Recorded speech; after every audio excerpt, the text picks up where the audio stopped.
Look around. What's choking every conversation, every meeting, every high-level strategy session? It's division, political division, the endless clash, the frustration, the gnawing pain that things can't just be fixed, that the system is rigged to keep tearing itself apart. You're tired, aren't you?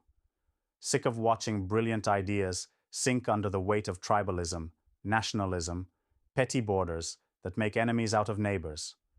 The anger bubbles up because you know there's a better way, but what? How do you break through this mess when everyone is locked behind their flags, their identity, their party lines? How do you end the war of ideas that's splitting humanity asunder? Here's the brutal truth. The system you're wrestling with is built to divide. It's been engineered to keep people inside boxes, national boxes, political boxes, because controlled chaos feeds power. And the worst part? You and most people still believe in that illusion. You think your freedom and identity come from waving a flag or checking a box on a survey, but it doesn't. What if the real freedom, the kind that shatters this division forever, comes only when those boxes disappear? When borders don't imprison minds, when nationality isn't the highest loyalty, when politics aren't survival wars for the tribe. This isn't some utopian daydream. This is post-nationalism. The idea that none of the old lines matter anymore, because the future is about connection, about who you actually are, not where you were born. You cannot keep patching over cracks with slogans and empty promises. It's a systemic rot, and it demands a reckoning, a full reboot of identity, of purpose, of political belonging. Here's what you must understand if you're going to be part of the real solution. Post-nationalism doesn't just mean tearing down borders. It means tearing down the mental prison of nationalism inside each of us. That's where the real battle lies. In your head, in every conversation, in every compromised deal and broken alliance. You have to see the chains, feel their weight, and choose to break them. No half measures, no appeasements. You can't win if you're still playing by the rules of division. You must step out, step over, and refuse to fight in the old wars. But don't mistake this for just a passive dream of peace. This is radical. It demands obsession. Obsession with learning what reality really is, not what the textbooks, narratives, or politicians want you to believe. It demands relentless rejection of old comforts, because comfort is a cage. Feeling secure behind a flag or party is the opposite of strength. Real power comes from embracing uncertainty, from transcending inherited roles and identities.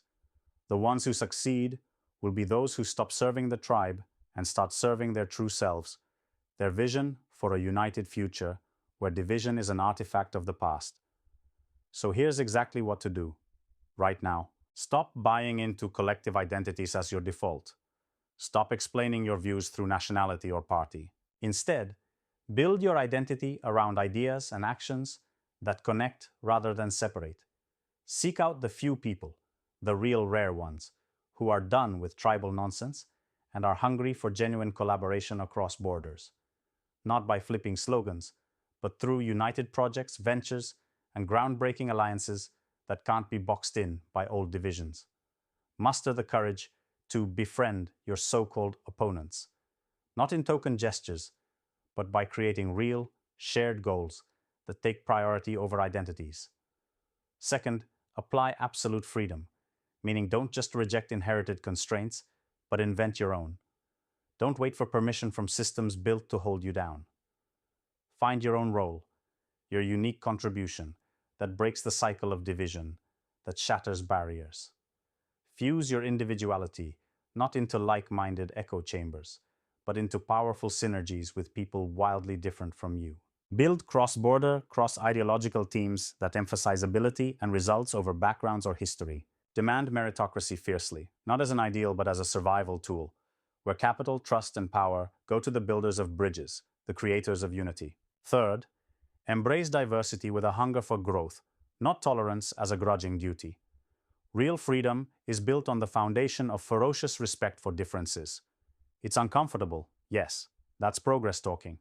You don't get breakthrough ideas in the comfort zone of uniformity. You get them at the edges, where disagreement sparkles into innovation, and friction is the fuel for transformation. Push yourself to connect deeply with people who challenge your views, because that's how the walls between us and them crumble forever. And finally, think strategically global. This isn't about naive borderlessness, where everything blends into bland sameness. It's about transcending the short-sightedness of nationalism through deliberate, practical networks of influence and change.